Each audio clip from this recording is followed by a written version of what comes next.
നമസ്കാരം. Raf talk ഫുട്ബോളിലേക്ക് അവർക്കും സ്വാഗതം. യുവേഫ ചാമ്പ്യൻസ് ലീഗിൻ്റെ ലീഗ് ഘട്ടം കഴിഞ്ഞല്ലോ. ഇനി നോക്കൗട്ടിലേക്ക് നമ്മൾ കടക്കുന്നു. ലീഗ് ഘട്ടത്തിലെ 8 മത്സരങ്ങൾ കഴിയുമ്പോൾ ആർക്കാണ് കൂടുതൽ കിരീട സാധ്യത? ഏറ്റവും പുതിയ പവർ റാങ്കിംഗ് ആണ്. ഇനിയിപ്പോൾ 24 ടീമുകൾ നമ്മൾ എടുത്താൽ മതി. ഇതുവരെ 36 ടീമുകളുടെ പവർ റാങ്കിങ്ങുമായിട്ട് നമ്മൾ പോയിരുന്നത്. ഇതാ 24 ടീമുകളുടെ പവർ റാങ്കിങ്. 24ാം സ്ഥാനത്ത് കറാബാഗാണ്. കറാബാഗ് ഏറ്റവും ഒടുവിലത്തെ കളിയിൽ അവർ ലിവർപൂളിനോട് 6-0 പരാജയപ്പെട്ടിരുന്നു അസർബൈജാനി ക്ലബ്ബ്. പക്ഷേ അവരിതാ ഈ സീസണിലെ സർപ്രൈസ് പാക്കേജ് അവർ ടോപ്പ് 24ലേക്ക് എത്തിയിട്ടുണ്ട്. അവർ പക്ഷേ ഇനി അധിക ദൂരം മുന്നോട്ട് പോകുമെന്ന് നമ്മൾ കരുതുന്നില്ല. അതുകൊണ്ടാണ് 24ാം സ്ഥാനത്ത്. 23ാം സ്ഥാനത്താണ് AS മൊണാക്കോ. മൊണാക്കോയെ സംബന്ധിച്ചിടത്തോളം ഇതൊക്കെ തന്നെയാണ്. അധിക ദൂരം മുന്നോട്ട് പോകുമെന്ന് നമ്മൾ കരുതുന്നില്ല. ഏതായാലും അവരിപ്പോൾ ടോപ്പ് 24ലുണ്ട്. 22 ഗലാറ്റസറായ്, യെസ്, ടർക്കിഷ് ക്ലബ്ബ് ഏറ്റവും ഒടുവിലത്തെ കളിയിൽ മാഞ്ചസ്റ്റർ സിറ്റിയോട് പരാജയപ്പെട്ട് എത്തിഹാദിൽ പോയിട്ട് എന്തായാലും അവരെ സംബന്ധിച്ചിടത്തോളം ഇനി എത്ര ദൂരം മുന്നോട്ടേക്ക് എന്നുള്ളത് കണ്ടറിയേണ്ട കാര്യമാണ്. 21ാം സ്ഥാനത്താണ് ഒളിമ്പിയാക്കോസ് ഉള്ളത്. അതേസമയം 20ാം സ്ഥാനത്താണ് ബോറോ ഗ്ലിംറ്റ്. എന്തൊരു അട്ടിമറിയൊക്കെയാണ് അവർ നടത്തിയത്. മാഞ്ചസ്റ്റർ സിറ്റിക്ക് എടുത്തിട്ട് പണി കൊടുത്ത് നമ്മൾ കണ്ടില്ലേ. സോ സർപ്രൈസ് പാക്കേജ് തന്നെയാണ്. പക്ഷേ ഇനിയിപ്പോൾ നോക്കൗട്ട് സ്റ്റേജിൻ്റെ സമ്മർദ്ദമൊക്കെ അവർ താങ്ങി മുന്നോട്ട് പോകുമോ കണ്ടറിയണം. 19ാം സ്ഥാനത്ത് ബെൻഫിക്ക. വാവ്, ആരാ?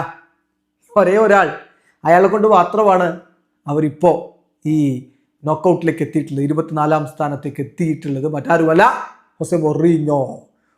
അവരുടെ കോച്ചായിട്ട് ഇടക്കാലത്താണ് വന്ന് ചേരുന്നത്. അവിടെ നിന്നാണ് അദ്ദേഹം ഈ രൂപത്തിലേക്ക് ടീമിനെ കൊണ്ടുപോയത്. ആ ഗോൾ കീപ്പറെ മുന്നോട്ട് കയറ്റിവിട്ട് ഗോൾ അടിപ്പിച്ച് റയൽ മാഡ്രിഡിനെ പഞ്ഞിക്കിട്ടുകൊണ്ടാണ് അവർ വരുന്നത്. ഏതായാലും 19ാം സ്ഥാനത്ത് ബെൻഫിക്ക. 18ാം സ്ഥാനത്താണ് ക്ലബ് ബ്രൂഗെ. 18 ആണെങ്കിൽ 17 ബയർ ലെവർക്യൂസൻ. തീർച്ചയായിട്ടും ഒരുപാട് ദൂരം മുന്നോട്ട് പോകുമെന്ന് ഇപ്പം നമ്മൾ കരുതുന്നില്ല. ഇപ്പോഴത്തെ സ്ഥിതിവിശേഷത്തിൽ നോക്കൗട്ടിൽ എത്ര ദൂരം എന്നുള്ളത് കണ്ടറിയണം. 16ാം സ്ഥാനത്ത് ബൊറൂസിയ ഡോട്ട്മുണ്ടാണ്. പവർ റാങ്കിങ്ങിൽ 16ാമത് ബൊറൂസിയ ഡോട്ട്മുണ്ട് വരുമ്പോൾ 15 യുവൻറ്റസ്. ഇറ്റാലിയൻ ചാമ്പ്യന്മാരായിട്ടുള്ള നാപ്പോളിയൊക്കെ പുറത്തു പോകുന്നത് കണ്ടു. പക്ഷേ യുവൻറ്റസ് ഇത്തവണയും നോക്കൗട്ട് സ്റ്റേജിലേക്ക് എത്തിയിട്ടുണ്ട്. 14ാം സ്ഥാനത്താണ് അറ്റലാൻ്റയുള്ളതെങ്കിൽ 13 അത്ലറ്റിക്കോ മാഡ്രിഡിന് ചെറിയ ഷോക്കൊക്കെ ലഭിച്ചിട്ടുണ്ട്. ഏതായാലും ഡിയേഗോ സിമിയോണിയുടെ ടീം മുന്നോട്ട് പോകുമെന്ന പ്രതീക്ഷയിലാണ് ആരാധകർ. 12 ന്യൂ കാസിൽ. ടോപ്പ് 8 ഇടം പിടിക്കാത്ത ഒരേ ഒരു ഇംഗ്ലീഷ് ക്ലബ്ബാണ് ന്യൂ കാസിൽ യുണൈറ്റഡ് എന്ന കാര്യം ഓർക്കുക. അവർ 12ാം സ്ഥാനത്ത് വരുന്നു. 11ാമതാണ് ഇന്റർ മിലാൻ എങ്കിൽ 10ാമതാണ് സ്പോർട്ടിംഗ് CP. അവർ ടോപ്പ് 8ലുണ്ട്. അതാണ് ശ്രദ്ധിക്കേണ്ട കാര്യം. ഈ ഒരു സീസണിൽ മികച്ച പ്രകടനമാണ് UCL അവർ നടത്തിക്കൊണ്ടിരിക്കുന്നത്. 10ാം സ്ഥാനത്ത് അവർ വരുമ്പോൾ 9 ടോട്ടനാം ഹോട്ട്സ്പർ. പ്രീമിയർ ലീഗിൽ മോശം പ്രകടനമാണെങ്കിലും UCL അവർ പൊളിച്ചെടുക്കുന്നുണ്ട്. 9 ടോട്ടനാം വരുമ്പോൾ 8 റയൽ മാഡ്രിഡ്. നമ്പർ 3 ആയിരുന്നു അവർ ഈ ഒരു പോയിന്റ് പട്ടികയിൽ അവസാന മത്സരത്തിന് മുമ്പ്. പക്ഷേ അവസാന കളിയിൽ അവർ മോശമായി പോയി. ഏതായാലും ഇൻകൺസിസ്റ്റൻ്റ് ആണ് റയൽ ടീം എന്ന് കിലിയൻ എംബാപ്പെ തന്നെ പറയുന്നത്. പക്ഷേ ഇത് UCL ആണ്, റയലിൻ്റെ സ്പെഷ്യൽ ടൂർണമെൻ്റ് ആണ്. അതുകൊണ്ട് നമുക്ക് അവരെ എഴുതി തള്ളാൻ പറ്റില്ല. 8ാമത് റയൽ മാഡ്രിഡ് വരുമ്പോൾ 7ാമതാണ് ചെൽസി. ഇപ്പോൾ സ്റ്റാംഫോർഡ് ബ്രിഡ്ജിൽ റോസ്നിയർ എത്തിയതിനു ശേഷം തീർച്ചയായിട്ടും അവർ ചില പ്രതീക്ഷകളൊക്കെ വെക്കുന്നുണ്ട്. ജാവോ പെഡ്രോയുടെ കിടിലൻ പ്രകടനം അതൊക്കെയാണ് അവരെ ഇപ്പോൾ ഈ ഒരു സ്ഥാനത്തേക്ക് കൊണ്ടുവന്നിട്ടുള്ളത്. 6ാം സ്ഥാനത്ത് പാരീസ് സെന്റ് ജർമ്മനും ടോപ്പ് 8ലില്ല ടേബിളിൽ. പക്ഷേ കഴിഞ്ഞ തവണ ഇതുപോലെ ടോപ്പ് 8 ഒന്നും ഇല്ലാതെ തന്നെ വന്നിട്ടാണ് അവർ കിരീടം കൊണ്ടുപോയത്. സോ ലൂയിസ് എൻറിക്കയുടെ ടീമിനെ നമ്മൾ എഴുതി തള്ളുന്നില്ല.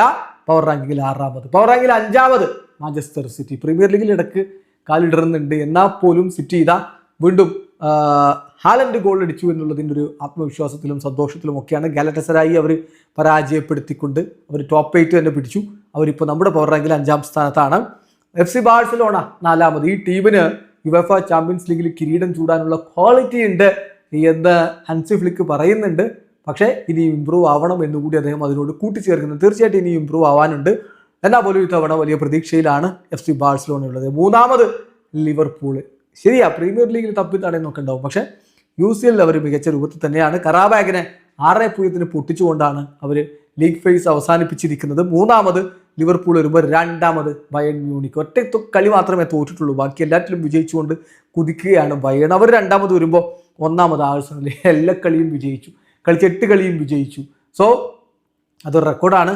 ഏതായാലും ലീഗ് ഫേസിൽ 8-8 ജയിച്ച ആദ്യ ടീം എന്ന രൂപത്തിലേക്ക് അവർ മാറുകയാണ്.